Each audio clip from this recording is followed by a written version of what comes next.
Hello friends, मैं Pankaj. Welcome to crazy GK trick. देखिए friends, यहाँ पर हम पॉलिटी की टेस्ट सीरीज को डिस्कस कर रहे हैं, जिसमें हमने 3 टॉपिक को डिस्कस कर लिया है। भारत का संवैधानिक विकास, संविधान सभा और संविधान के स्रोत। अब हम डिस्कस करने वाले हैं संविधान की अनुसूचियाँ, भाग और अनुच्छेद को। देखिए दोस्तों, इस टॉपिक को हम 2 पार्ट में डिवाइड करके पढ़ेंगे।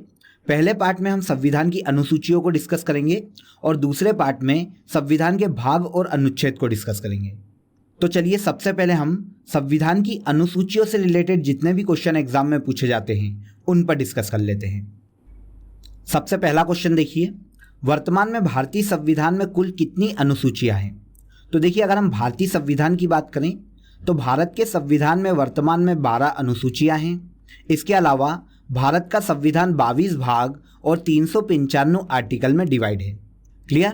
तो चलिए, अब मैं आपको 12 अनुसूचियों के बारे में थोड़ी सी डिटेल समझा देता हूं, ताकि हमें इस चैप्टर के क्वेश्चन में कोई भी दिक्कत ना आए। तो देखिए, अगर हम भारत के संविधान की अनुसूचियों की बात करें तो पहली अनुसूची में भारत के राज्य और केंद्र शासित प्रदेशों का उल्लेख किया गया है।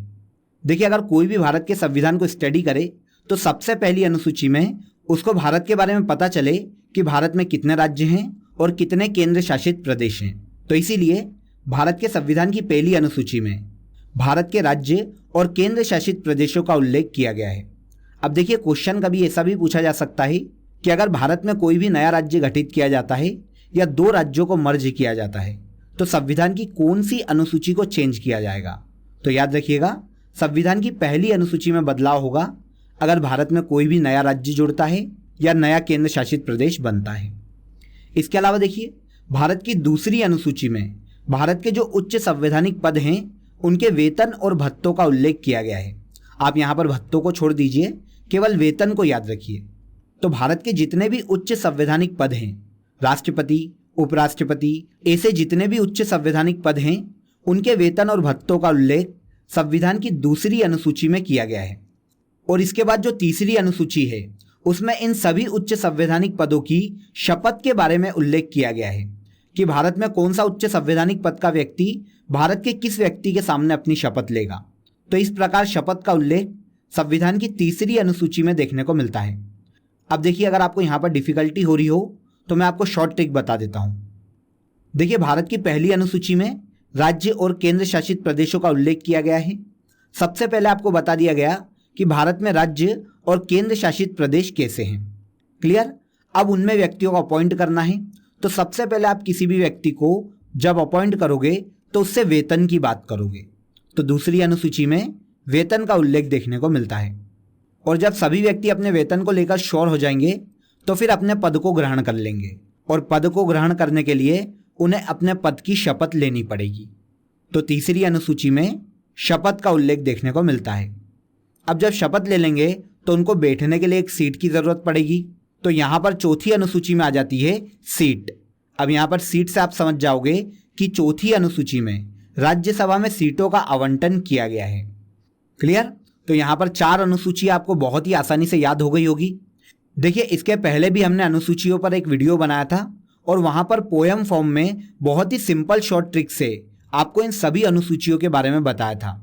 अगर आप उस पोएम को भी याद कर लेंगे तो आपको पूरी 12 अनुसूचियां याद हो जाएगी। आपको नीचे डिस्क्रिप्शन में उस वीडियो की लिंक भी दी गई है, आप वहां पर जाके उस वीडियो को जरूर देख लीजिएगा, जिससे अनुसूचियों से आपका कभी भी कोई भी क्वेश्चन गलत नहीं होगा। ओके, तो पहले आपने राज्यों का भारत में गठन कर दिया।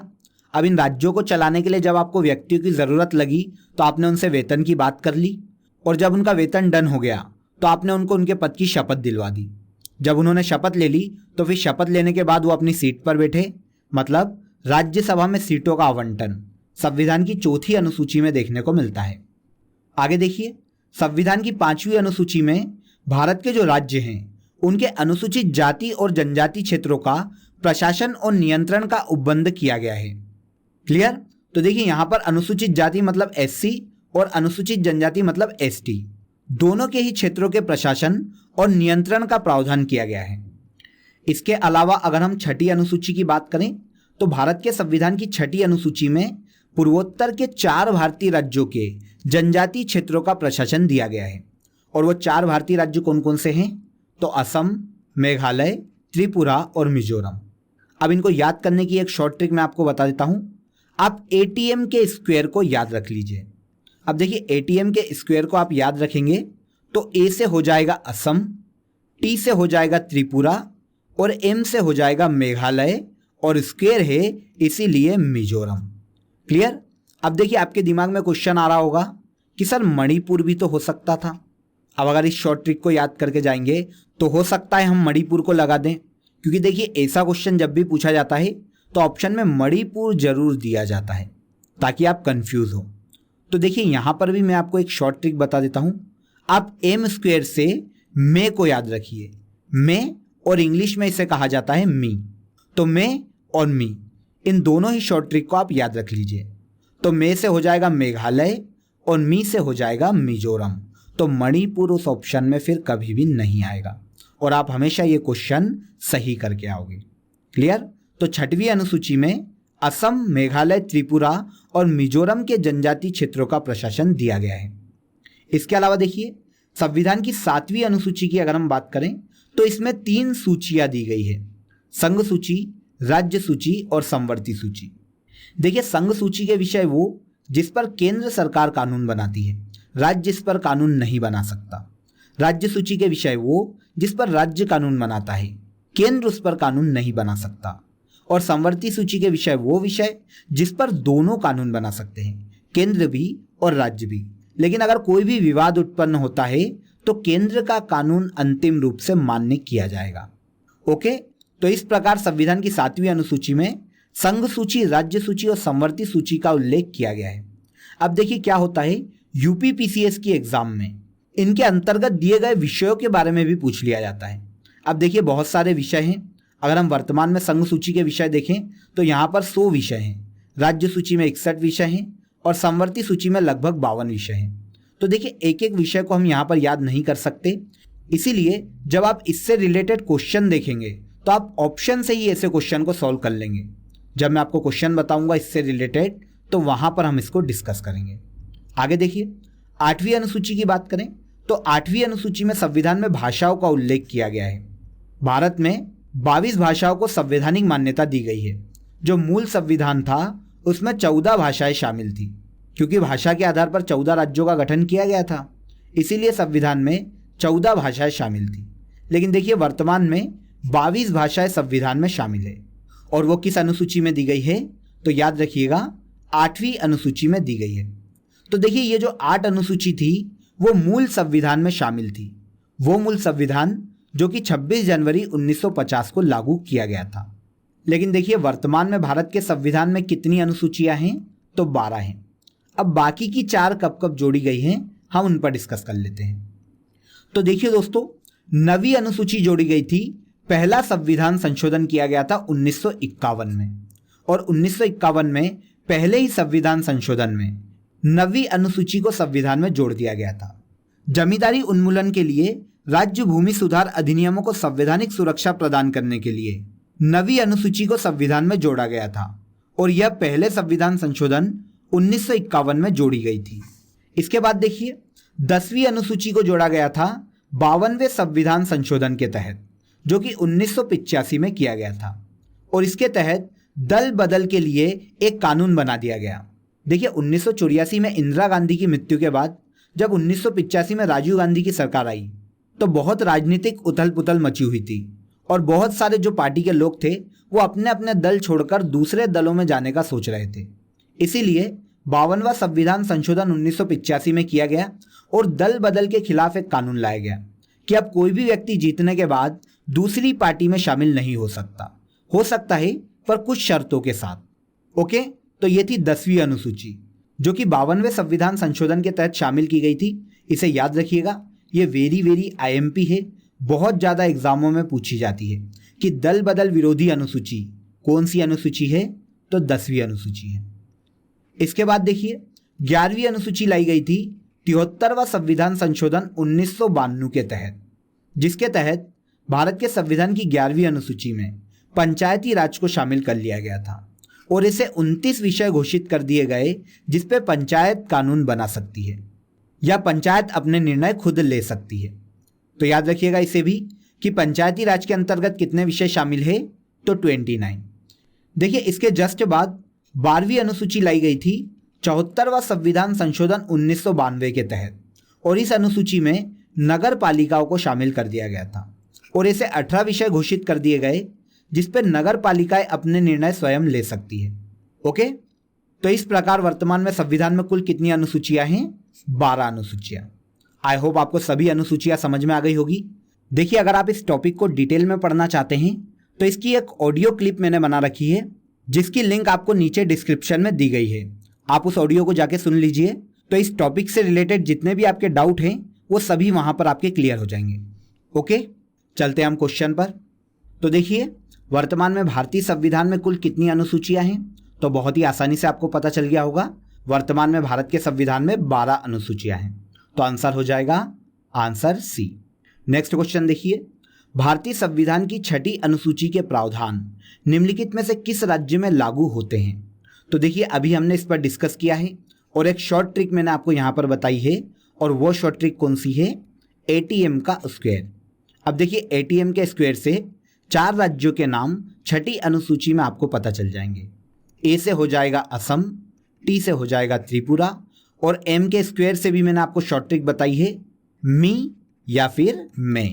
मी से मिजोरम और मे से मेघालय। ठीक है, तो आप यहाँ पर कभी भी ऑप्शन में अगर आपको मणिपुर आएगा तो आप कंफ्यूज नहीं होंगे। तो देखिए भारत के संविधान की 6ठी अनुसूची में नागालैंड राज्य शामिल नहीं है, तो हमारा आंसर है आंसर सी।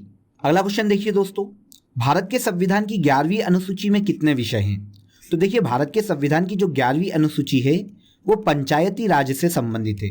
भारत के संविधान की अनुसूची में पंचायती राज को 29 विषय पर डिसीजन लेने की शक्ति दी गई है। क्लियर? तो भारत के संविधान की 11वीं अनुसूची में 29 विषय पंचायती राज को दिए गए हैं, तो यहां पर आंसर हो जाएगा आंसर सी। चलते हैं नेक्स्ट क्वेश्चन पर। संविधान की अनुसूची 6 इनमें से किस राज्य में लागू नहीं होती? तो देखिए ATM शॉर्ट ट्रिक आप सभी को पता है, फिर से वही क्वेश्चन रिपीट हुआ है, बस थोड़ा सा अलग वे में ये क्वेश्चन पूछा गया है। तो देखिए A से असम हो जाएगा, T से त्रिपुरा हो जाएगा, और M से मेघालय और फिर मिजोरम हो जाएगा। तो मणिपुर इसमें शामिल नहीं है, तो आंसर क्या हो गया? Answer D. सरकारों द्वारा शुल्क एवं कर लगाने का अधिकार संविधान की किस अनुसूची में उल्लेखित है? तो देखिए दोस्तों, संविधान की 7वीं अनुसूची में विषयों का विभाजन किया गया है, मतलब केंद्र के विषय अलग हैं और राज्य के विषय अलग हैं, और समवर्ती सूची के विषय भी अलग हैं। तो इन विषय के अकॉर्डिंग केंद्र और राज्य सरकारों के मध्य शक्तियों को बांट दिया गया है, और ये किया गया है संविधान की 7वीं अनुसूची में। तो आंसर हो जाएगा आंसर बी। सरकारों को शुल्क एवं कर लगाने का अधिकार भी संविधान की 7वीं अनुसूची में दिया गया है। पंचायती राज विषय निम्नलिखित में से किस सूची में सम्मिलित है? तो देखिए दोस्तों, ऐसे क्वेश्चन को हमेशा आप ऑप्शन को एलिमिनेट करके ही कर पाओगे, और बाकी आपको ऑप्शन ऐसे ही दिए जाएंगे कि ऑप्शन देख के ही आपको समझ में आ जाएगा कि वो विषय किस सूची से संबंधित हो सकता है। तो देखिए अगर हम पंचायती राज की बात करें तो ये राज्य सूची का विषय है, तो यहाँ आंसर हो जाएगा आंसर बी। देखिए यूपी PCS की एग्जामों में केंद्र, राज्य और समवर्ती सूची के विषय पूछ लिए जाते हैं, तो आपको एक बार इन सभी विषय को बुक में देखना पड़ेगा, और बाकी आपको क्वेश्चन में मदद ऑप्शन से मिल जाएगी। चलते हैं नेक्स्ट क्वेश्चन पर। भारतीय संविधान की 10वीं अनुसूची का संबंध है? तो देखिए भारत के संविधान की 10वीं अनुसूची जो कि 52वें संविधान संशोधन द्वारा 1985 में जोड़ी गई थी, इसमें दल बदल से संबंधित कानून का प्रावधान है, तो आंसर हो जाएगा आंसर ए। दल बदल प्रतिरोधी विधायन से संबंधित है संविधान की 10वीं अनुसूची। क्लियर? अगला क्वेश्चन देखिए, शिक्षा जो प्रारंभ में राज्य सूची का विषय था उसे समवर्ती सूची में स्थानांतरित किया गया, किस संविधान संशोधन द्वारा?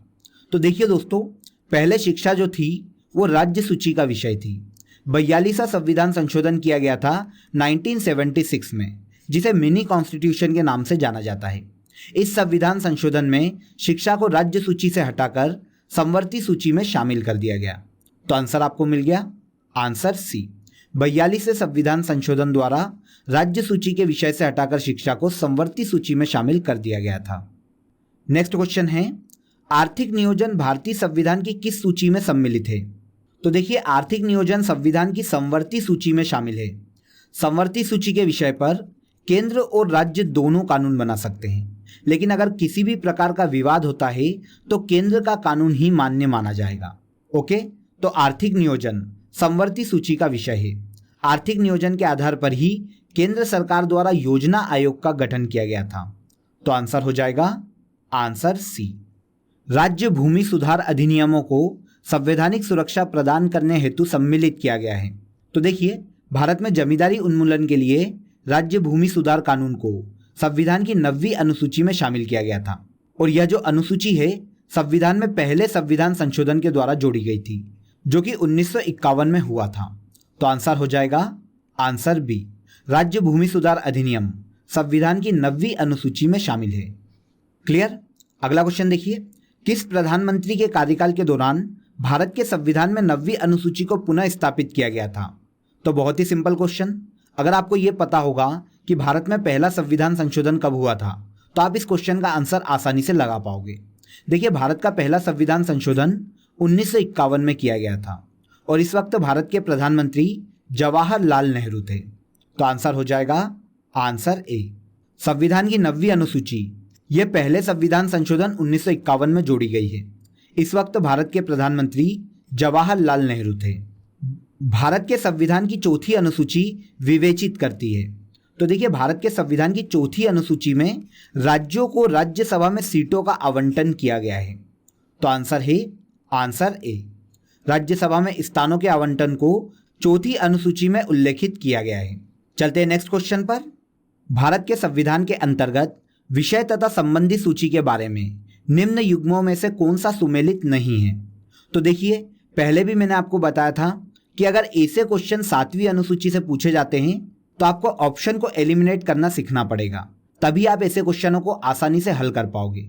अब देखिए, अगर आप इन 4 ऑप्शन को देखेंगे तो आपको शेयर बाजार से पता चलेगा कि यह समवर्ती सूची का विषय नहीं है। कभी आपने सुना है कि शेयर बाजार पर राज्य कानून बनाता है? बिल्कुल नहीं। शेयर बाजार पर केंद्र सरकार कानून बनाती है। तो ये जो है केंद्र सूची का विषय है। अगर हम वन की बात करें तो वन समवर्ती सूची का विषय है। डाकघर बचत केंद्र संघ सूची का विषय है। राज्य में लोगों के स्वास्थ्य की देखभाल राज्य सूची का विषय है। तो इस प्रकार शेयर बाजार केंद्र सूची का विषय है। तो आंसर हो जाएगा आंसर बी। ओके, तो देखा फ्रेंड्स आपने, अगर आप ऑप्शन को ध्यान से पढ़ोगे तो ऐसे क्वेश्चनों को आप सभी बहुत ही आसानी से हल कर लोगे। अगला क्वेश्चन देखिए, दल बदल विरोधी अनुसूची किस संविधान संशोधन के तहत संविधान में जोड़ी गई है? तो दल बदल विरोधी अनुसूची 1985 में होने वाले 52वें संविधान संशोधन के तहत संविधान में जोड़ी गई है। तो आंसर हो जाएगा आंसर सी। और यह संविधान की कौन सी अनुसूची है? तो यह संविधान की 10वीं अनुसूची है। वेरी वेरी इंपॉर्टेंट है, इसे याद रखिएगा, एग्जामों में बहुत ज़्यादा ये पूछी जाती है। अगले क्वेश्चन पर चलते हैं। निम्नलिखित में से कौन सा विषय भारतीय संविधान की संघ सूची से संबंधित नहीं है?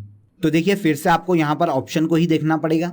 देखिए, अगर हम कृषि को देखें तो आपको पता चलेगा कृषि जो है वो राज्य सूची का विषय है। इसके अलावा अगर आप बाकी 3 ऑप्शन देखेंगे तो आपको पता चल जाएगा रक्षा केंद्र सूची का विषय है, विदेश मामले भी केंद्र सूची का विषय है, और रेलवे भी केंद्र सूची का ही विषय है। अब यहाँ पर एक इंपॉर्टेंट चीज़ को ध्यान रखिएगा कि रेलवे भले ही केंद्र सूची का विषय है, लेकिन अगर रेलवे पुलिस की बात की जाती तो रेलवे पुलिस राज्य सूची का विषय है, जिस पर राज्य कानून बना सकता है। तो यहाँ पर हमारा आंसर है आंसर डी। कृषि जो है वो राज्य सूची का विषय है। अगला क्वेश्चन देखिए, भूमि सुधार किसके विषयों के अंतर्गत आता है? तो भूमि सुधार राज्य सूची के विषय के अंतर्गत आता है। भूमि सुधार पर राज्य सरकार कानून बना सकती है। तो आंसर है आंसर सी। अगला क्वेश्चन देखिए, भारत के संविधान की किस अनुसूची में विभिन्न राज्यों में अनुसूचित क्षेत्रों के प्रशासन और नियंत्रण के लिए विशेष उपबंध हैं? तो देखिए दोस्तों, भारत के सभी राज्यों में अनुसूचित क्षेत्रों के प्रशासन और नियंत्रण के लिए जो विशेष उपबंध किए गए हैं वो संविधान की 5वीं अनुसूची में किए गए हैं। तो आंसर हो जाएगा आंसर बी। देखिए, इसी से मिलता जुलता अगला क्वेश्चन है, भारत के संविधान में 5वीं अनुसूची और 6ठी अनुसूची के उपबंध निम्नलिखित में से किसके लिए किए गए हैं? तो देखिए, भारत के संविधान की 5वीं और 6ठी अनुसूची के जो उपबंध हैं वो अनुसूचित जनजाति के हितों के संरक्षण के लिए किए गए हैं। तो आंसर हो जाएगा आंसर ए। ओके, भारत के संविधान की 5वीं अनुसूची और 6ठी अनुसूची दोनों में ही जनजातियों के हितों का संरक्षण किया गया है। नेक्स्ट क्वेश्चन पर चलते हैं। भारतीय संविधान की 6ठी अनुसूची निम्नलिखित में से किन राज्यों के जनजातीय क्षेत्रों के प्रशासन से संबंधित है? तो देखिए, भारत के संविधान की 6ठी अनुसूची में एटीएम का स्क्वायर है। अब देखिए, क्वेश्चन देख के आपको समझ में आ गया होगा कि यह क्वेश्चन बहुत सारी एग्जामों में रिपीट हुआ है, तो इस क्वेश्चन को विशेष रूप से याद रखिएगा, ये वेरी इंपॉर्टेंट क्वेश्चन है। देखिए, अगर हम एटीएम का शॉर्ट फॉर्म देखें तो अ से असम, टी से त्रिपुरा और M2 के स्क्वायर से मी या फिर मे, तो मिजोरम और मेघालय। अब आंसर देखिए, आंसर बी पे आपको देखने को मिल जाएगा मेघालय, त्रिपुरा और मिजोरम।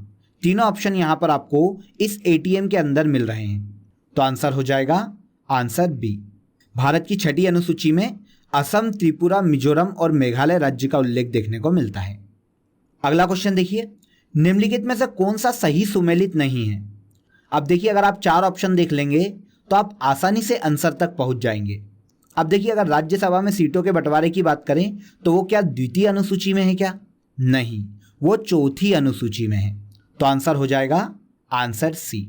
राज्यसभा में सीटों का बंटवारा चौथी अनुसूची में दिया गया है, तो यहाँ पर 3 ऑप्शन सही है और सी नंबर का जो ऑप्शन है वो यहाँ पर गलत है, और वही हमारे इस क्वेश्चन का सही आंसर है।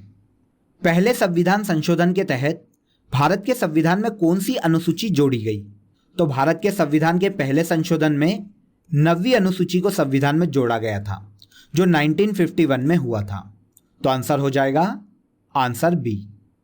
अगला क्वेश्चन है, मूल भारतीय संविधान में कितने भाग, अनुच्छेद और अनुसूचियां थे? तो देखिए, मूल भारतीय संविधान की बात की जा रही है, मतलब वो संविधान जो कि 26 जनवरी 1950 को लागू किया गया था। देखिए, इस संविधान में भारत के संविधान में 8 अनुसूचियां थी, 22 भाग थे और 395 आर्टिकल थे, तो आंसर हो जाएगा आंसर ए। मूल भारतीय संविधान में 22 भाग, 395 आर्टिकल और 8 अनुसूचियां थी, जो कि वर्तमान में बढ़कर 12 हो गई है। नेक्स्ट क्वेश्चन देखिए, 11वीं अनुसूची किस संविधान संशोधन के तहत जोड़ी गई है? तो भारत के संविधान में 11वीं अनुसूची जो कि पंचायती राज से संबंधित है, यह 73वें संविधान संशोधन 1992 में जोड़ी गई थी, तो आंसर हो जाएगा आंसर ए। अगले क्वेश्चन पर चलते हैं। 12वीं अनुसूची किस संविधान संशोधन के तहत जोड़ी गई है? तो देखिए, भारत के संविधान की 12वीं अनुसूची जो कि नगर पालिका से संबंधित है, यह 74वें संविधान संशोधन के तहत जोड़ी गई थी, जो कि 1992 में हुआ था, तो आंसर हो जाएगा आंसर बी। 12वीं अनुसूची जो कि भारत के संविधान की आखिरी अनुसूची है, 74वें संविधान संशोधन 1992 में जोड़ी गई थी। लास्ट क्वेश्चन देखिए, संविधान की किस अनुसूची में शपथ का उल्लेख किया गया है? तो देखिए, मैंने आपको यहाँ पर अनुसूची में शॉर्ट ट्रिक बताई थी। दूसरे नंबर पर दिया गया है वेतन। जब आपसे वेतन की डील हो जाएगी और वेतन कंफर्म हो जाएगा, उसके बाद ही आप जॉब ज्वाइन करोगे और फिर आप अपने जॉब की शपथ लोगे, तो तीसरी अनुसूची में संविधान में शपथ का उल्लेख किया गया है, तो आंसर हो जाएगा आंसर बी। ओके दोस्तों, तो बहुत ही सिंपल शॉर्ट ट्रिक से और बहुत ही सिंपल वे में मैंने आपको भारत के संविधान की अनुसूची से रिलेटेड जितने भी क्वेश्चन पूछे जाते हैं उन सभी के बारे में बताया है। तो चलिए अब हम 2020 के 10 इंपॉर्टेंट करंट अफेयर्स पर डिस्कस कर लेते हैं। पहला इंपॉर्टेंट करंट अफेयर्स देखिए दोस्तों, मित्र शक्ति युद्धाभ्यास किन 2 देशों के मध्य आयोजित किया जाता है? तो देखिए, मित्र शक्ति युद्धाभ्यास भारत और श्रीलंका की सेना के मध्य में आयोजित किया जाता है। सेकंड देखिए, विमेन T20 वर्ल्ड कप 2020 किस देश ने जीता? तो देखिए, 2020 का women T20 world cup Australia की महिला टीम ने जीता था। किस पैरा एथलीट हाई जंपर को 2020 में राजीव गांधी पुरस्कार दिया गया? तो देखिए, 2020 में 5 खिलाड़ियों को राजीव गांधी पुरस्कार दिया गया था, जिसमें से मरियप्पन थंगावेलु यह पुरस्कार पाने वाले पैरा एथलीट हाई जंपर थे। आगे देखिए, पद्म पुरस्कार से सम्मानित किस वायलिन वादक का हाल ही में निधन हुआ है? तो देखिए दोस्तों, TN कृष्णन जो कि भारत के एक प्रसिद्ध वायलिन वादक थे, इनका हाल ही में निधन हो गया है। भारत का पहला टायर पार्क किस राज्य में स्थापित किया जाएगा? तो भारत का पहला टायर पार्क भारत के पश्चिम बंगाल राज्य में स्थापित किया जाएगा। ट्रेनों में महिला यात्रियों की सुरक्षा के लिए भारतीय रेलवे द्वारा कौन सी पहल शुरू की गई है?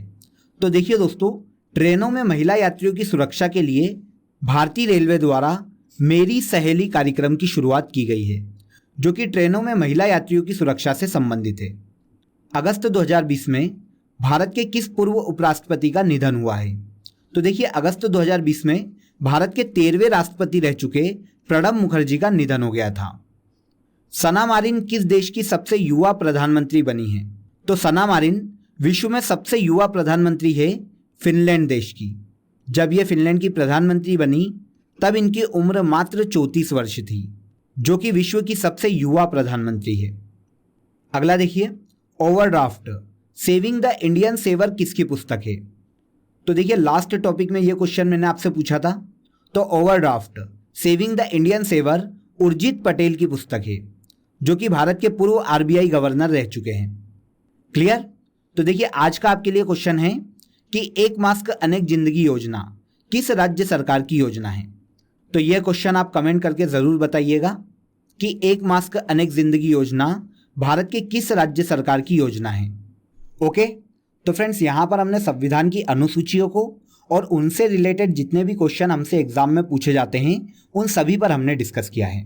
तो अगले वीडियो में फ्रेंड्स हम इसी टॉपिक को कंटिन्यू करेंगे और संविधान के भाग और महत्वपूर्ण अनुच्छेदों को डिस्कस करेंगे। तो फ्रेंड्स, अगर आपको ये वीडियो पसंद आया हो तो वीडियो को लाइक करें, शेयर करें और हमारे चैनल को सब्सक्राइब करना ना भूलें। आपसे फिर मुलाकात होगी नेक्स्ट वीडियो में। बने रहिए हमारे साथ। जय हिंद।